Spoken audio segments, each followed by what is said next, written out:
नमस्कार साथियों, मैं डॉक्टर सुधीर उपाध्याय। आज हम वापस जो 4-5 साल पहले स्थिति हुई थी डेंगू की कोटा में, उससे जूझ रहे हैं। पहले बारिश ज्यादा हो रही थी, महीने 1.5 महीने पहले तो पानी बह रहा था। अब 1 महीने से बारिश न होने से आपके कूलर भी चलने लगे, आपका पानी इकट्ठा हुआ है वो बहना बंद हो गया, उसके कारण आपके मच्छर उसमें उत्पन्न होने लगे। आप देखें कि जो पानी रुका हुआ है उसके अंदर कई कीड़े जैसे नजर आते हैं, जिसको हम कई बार अखबारों में सरकार के माध्यम से, सीएमएचओ साहब के माध्यम से कहते हैं कि देखिए ये लार्वा है।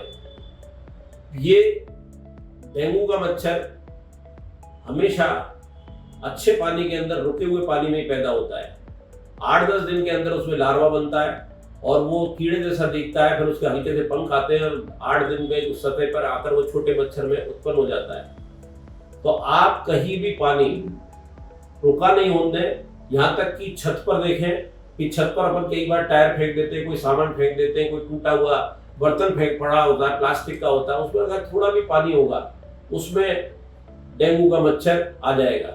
कई बार जो पुराने फ्रिज होते हैं जिसमें ट्रे के अंदर पीछे पानी जमा होता है उसमें आ जाता है। यहाँ तक कि 5 ml की 1-2 चम्मच पानी अगर रुका हुआ कि 8-10 दिन से साफ है, उसमें मच्छर ही आ सकता है। और इस मच्छर की खूबी होती है कि रात में कम, सुबह और शाम ज्यादा काटता है। हम रात में तो टिकिया लगा लेते हैं, मच्छरदानी लगा लेते हैं, बहुत सी व्यवस्था करते हैं, पर सुबह शाम जो हमारे काम के समय होते हैं उसमें हम ध्यान नहीं रखते।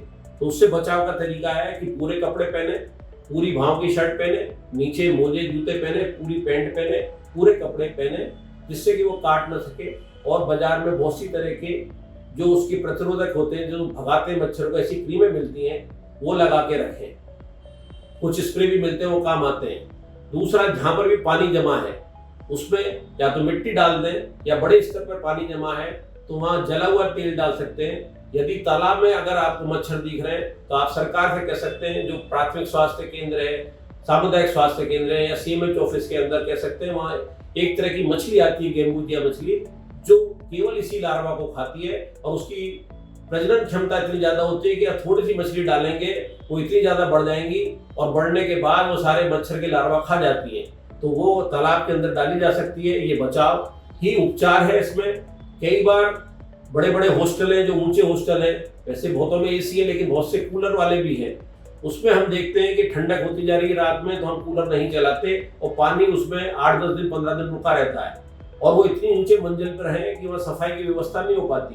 तो उसके सफाई करने का तरीका, बच्चे जो यहाँ कोचिंग में पढ़ रहे हैं या अभिभावक हैं, उसमें अंदर से खोल के पानी निकाल सकते हैं साइफन के जरिए। तो उसमें पानी नहीं रहना चाहिए। पानी अगर 8-10 दिन का हो जाएगा तो उसमें लार्वा डेवलप हो जाएगा।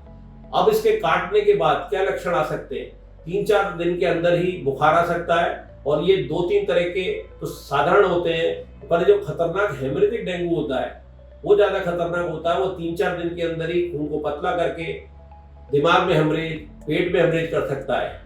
वैसे ज्यादातर मरीज घर पर ही ठीक हो जाते हैं। उसमें लिक्विड डाइट लें, ज्यादा हो तो हम आईवी फ्लूइड्स चढ़वा सकते हैं, पर रोज प्लेटलेट की जांच कराएं। प्लेटलेट की जांच में ज्यादा पैनिक या ज्यादा चिंता करने की जरूरत नहीं है। हमारी प्लेटलेट 2.5 से 5 लाख होती है। अगर उसमें 1.5 लाख हो गई, 1 लाख हो गई तो हम उसमें विचलित न हो। 15,000 तक भी कोई तनाव नहीं रहता है। कई बार 10,000 में भी मरीज ठीक हो जाता है, लेकिन उसमें निगाह रखनी पड़ती है। सुबह शाम भी टेस्ट कराया जाता है और प्लेटलेट कम होने पर चढ़ाई जा सकती है। इसलिए पैनिक होने की जरूरत नहीं, सावधान होने की जरूरत है, चिंता करने की जरूरत नहीं, जागरूक होने की जरूरत है। धन्यवाद।